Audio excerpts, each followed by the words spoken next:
Hello everyone, in this video we will be studying about angles. So let us see what are angles. Before starting with angles, we should know what is ray. तो angle को start करने से पहले हमें पता होना चाहिए कि ray क्या होती है. So let me draw the figure of ray and then I will tell you what is ray. This is a ray. If I draw any line from a fixed point in one direction endlessly, अगर मैं एक fixed point से किसी भी direction में endlessly एक line बना दूँ, जैसे ये क्या हो गया मेरा एक fixed point हो गया, ये एक है मेरा fixed point और मैंने किसी भी direction में एक line draw कर दी. एंडलेसली मीन्स मैं उसको कितना भी बढ़ा सकती हूँ. रे ऐसे भी हो सकती है, रे ऐसे भी हो सकती है. तो ये हो गई मेरी रे. और जब मैं दो रेस को आपस में ज्वाइन कर दूं, let me tell you how. जब भी हम दो रेस को आपस में ज्वाइन कर दें, एक रे मेरी ये हो गई है और दूसरी रे मेरी ये हो गई है. मैंने क्या किया, दोनों रेस को आपस में ज्वाइन कर दिया. तो ये जो बीच का गैप है ये हो गया मेरा एंगल. ये हो गया मेरा एंगल. तो जब भी हम दो रेस को आपस में ज्वाइन कर देते हैं तो उनके बीच का गैप हमेशा एंगल होता है. और ये मेरा है फिक्स्ड पॉइंट. फिक्स्ड पॉइंट को हम वर्टेक्स बोलते हैं, वर्टेक्स बोलते हैं या फिर ओरिजिन बोलते हैं. ओरिजिन मीन्स जहाँ से दोनों रेज आगे प्रोड्यूस हो रही हैं वो मेरा क्या है, फिक्स्ड पॉइंट है. और ये एक आर्म हो गई है और ये दूसरी आर्म हो गई है.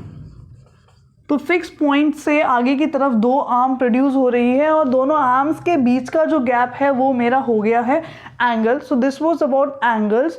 Now we will see the types of angles. अब हमें पढ़ना है कि एंगल्स कितने टाइप के होते हैं, एंगल्स किस किस टाइप पे किस किस बेस पे क्लासीफाई किए गए हैं. So the types of angles are acute angle, इसके बाद obtuse angle,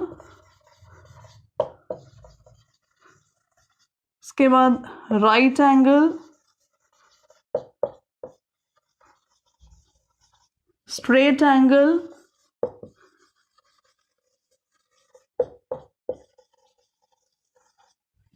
reflex angle and the last one is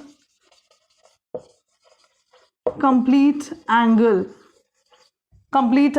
So basically these are the types of angles that we are going to study here in this video. So first one is acute angle. सबसे पहले हमें देखना है कि acute angle क्या होता है. तो एंगल्स को देखने से पहले मैं एक बात बता देती हूँ. तो जब भी हम एंगल्स को मेजर करते हैं तो उसके लिए हम हमेशा डी या प्रोटेक्टर का यूज़ करते हैं. जैसे कि एक ज्योमेट्री बॉक्स में एक इस तरीके का इंस्ट्रूमेंट होता है जिसको हम डी बोलते हैं. और ये जो इसका ऐसे करके बना होता है, ये इसका डी का जो होता है ये सेंटर पॉइंट होता है. सेंटर पॉइंट यहाँ पे सीधा 90 डिग्री होता है और यहाँ से स्टार्ट होता है 0, 10, 20, 30 डिग्री एंड सो ऑन. और इसके बीच में भी 5 लाइंस होंगी. इस तरीके से लाइंस बनी होती हैं. और वन लाइन का मतलब कितनी डिग्री होता है, वन लाइन एक डैश का या एक लाइन का मतलब होता है 1 डिग्री. इसी तरीके से यहाँ पे 180 तक बनाया होता है. मीन्स ये जो डी होता है हमारा जो प्रोटेक्टर होता है, इसमें जो एंगल्स का मेजरमेंट है दैट इज 180 डिग्री. या फिर हम उसको क्या बोल सकते हैं, स्ट्रेट लाइन के ऊपर है तो क्या हो गया, सिंगल स्ट्रेट लाइन के ऊपर 180 डिग्री तो स्ट्रेट एंगल हो गया. तो एक डी के अंदर जितनी डिग्रीज होती हैं वो है 180 डिग्री. तो ये हो गया हमारा, मेरा हाफ एंगल भी बोल सकते हैं, इसको हम स्ट्रेट एंगल भी बोल सकते हैं, कुछ भी बोल सकते हैं. और ये हाफ, अगर इस स्ट्रेट का आधा पूछा जाए इतना, तो ये क्या हो गया मेरा 90 डिग्री हो गया. तो इस तरीके से डी के ऊपर कोलैबोरेशन होती है एंगल्स की. Now let us see what is acute angle.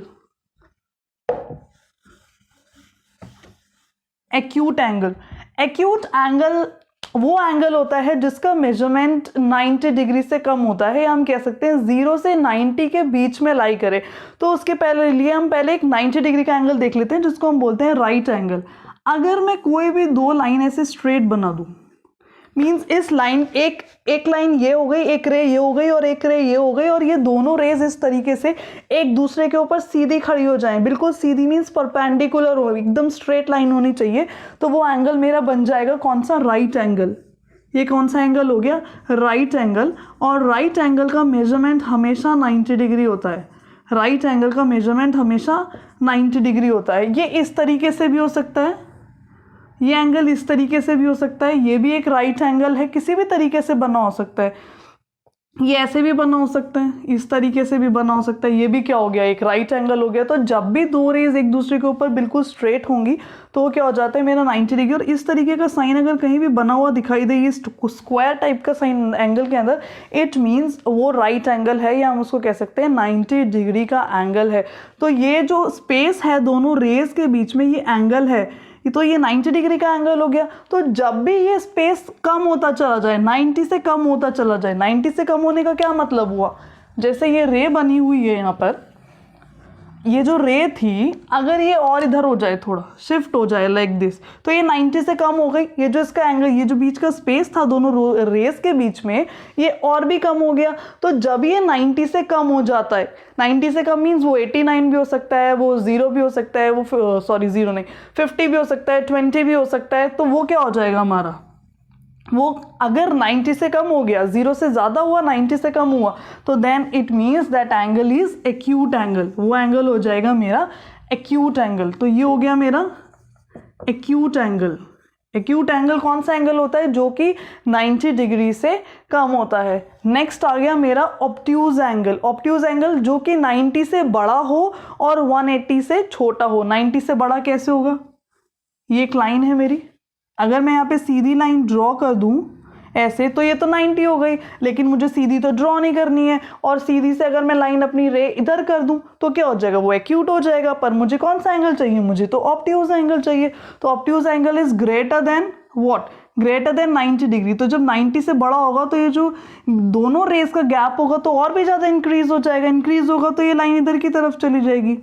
तो जब 90 से बड़ा होता है तो इस तरीके से बनेगा। वो ऐसे भी हो सकता है, वो एंगल इस तरीके से भी हो सकता है। तो ये वाला एंगल क्या हो गया? Greater than 90 degree. तो जब भी ग्रेटर देन 90 होता है, ग्रेटर देन 90 डिग्री, तो उसका हम बोलते हैं ऑब्ट्यूज एंगल।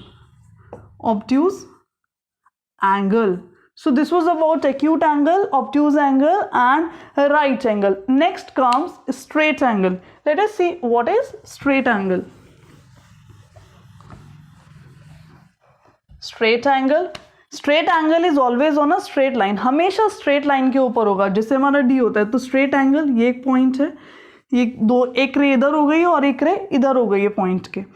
और ये एंगल क्या हो गया मेरा? This is what? This is a straight angle, क्योंकि ये पूरा क्या बना रहा है? 180 डिग्री, लाइक अ डी और अ प्रोटेक्टर। तो दिस इज स्ट्रेट एंगल। तो हमेशा स्ट्रेट लाइन के ऊपर होता है straight angle.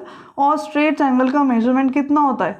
180 degree. Straight angle का मेजरमेंट 180 डिग्री होता है। ये ऐसे भी हो सकता है, स्ट्रेट एंगल ऐसे भी हो सकता है, स्ट्रेट एंगल ऐसे भी हो सकता है, कहीं भी हो सकता है, पर ये हमेशा एक स्ट्रेट लाइन के ऊपर ही होगा। Next is reflex angle. Let us see what is reflex angle. Reflex angle हमेशा स्ट्रेट एंगल से बड़ा होता है। Reflex angle is greater than 180 degree और लेस देन 360 डिग्री। मतलब 180 से तो बड़ा होगा और 360 से छोटा होगा। 180 degree means straight angle, 360 degree means complete angle. It means कि जो रिफ्लेक्स एंगल है वो स्ट्रेट एंगल और कंप्लीट एंगल के बीच का एंगल होगा। Let us draw straight angle first. ये तो क्या हो गया? स्ट्रेट एंगल हो गया। मुझे क्या करना है? स्ट्रेट एंगल से बड़ा करना है। तो मीन्स ये जो आर के और बढ़ानी पड़ेगी। अगर ये स्ट्रेट लाइन नहीं होती और ये लाइन ऐसे होती तो ये तो 180 से तो सिर्फ इतना है, 180 तक का एंगल सिर्फ इतना है, और ये क्या है? 180 से भी ज़्यादा इंक्रीज हो गया, ये और भी बढ़ गया। इट मीन्स ये एंगल कैसा हुआ मेरा? This angle is what? This is reflex angle. ये इस तरीके से भी हो सकता है। ये जो बाहर का एंगल होता है ना, हमेशा एक्सटर्नल वाला बड़ा होता है, जो कि 180 से 180 कब होता है? अगर ये लाइन ऐसे स्ट्रेट होती, पर अब ये उससे ज़्यादा हो गया, तो ये क्या हो गया मेरा? This is reflex angle. What is this? This is reflex angle. And the last one is complete angle. This is complete angle. Let us see what is complete angle. Complete angle means complete. एक point के चारों तरफ जब अगर हम सारे angles को देखें और उनको सम अप करें तो that is what? Complete angle. Complete आधा क्या होता है? स्ट्रेट आधा होता है. स्ट्रेट एंगल आधा होता है 180 डिग्री होता है, कंप्लीट एंगल कंप्लीट होता है, स्ट्रेट का डबल होता है। कैसे वो कैसे बनेगा? सपोज ये एक पॉइंट है और इसकी मैंने क्या किया, ऐसे एंगल्स बना दिए। एक एंगल ये हो गया, एक ये हो गया, ये हो गया, ये सारे एंगल्स हैं, तो ये कंप्लीट एंगल हो गया। कंप्लीट मीन्स एक पूरे कंप्लीट सर्कल के अंदर जो एंगल हो, तो ये सारा कितना हो गया? This is what? This is 360 degree complete angle. और कंप्लीट एंगल हमेशा किसके इक्वल होता है? 360 डिग्री के। तो this was all about the types of angle. Now in the conclusion I am drawing figures of all these angles.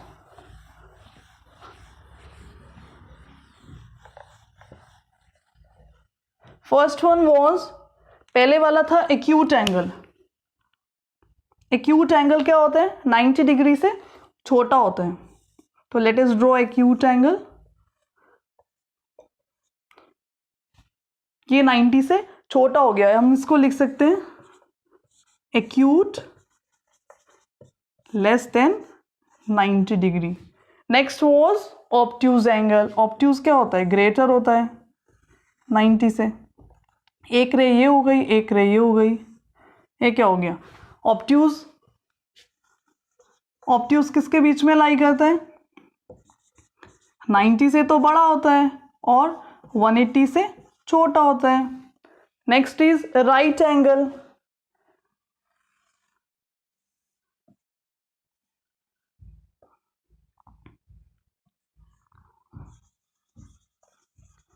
Right angle हमेशा कितना होता है? 90 डिग्री होता है। इसके बाद आता है straight angle. This is straight angle. Straight हमेशा किसके इक्वल होता है? 180 डिग्री के। एक रे ये हो गई और एक रे ये हो गई है। Next was reflex angle. Reflex angle हमेशा क्या होता है? स्ट्रेट से बड़ा होता है। तो ये जो बार वाला एंगल है क्या हो गया? रिफ्लेक्स हो गया। तो रिफ्लेक्स हमारा हमेशा 180 से बड़ा होगा और 360 से छोटा होगा। And the last one is complete angle.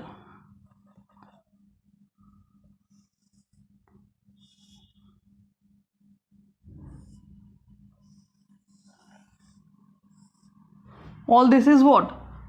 Complete angle.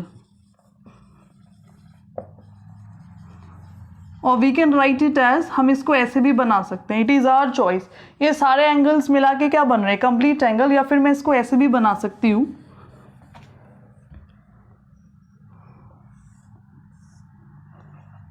Angles around the point. Complete angle क्या होता है? एक पॉइंट के चारों तरफ जो एंगल होता है वो हो गया हमारा complete angle. So this is acute, this is obtuse, this is right, this is straight, reflex and complete.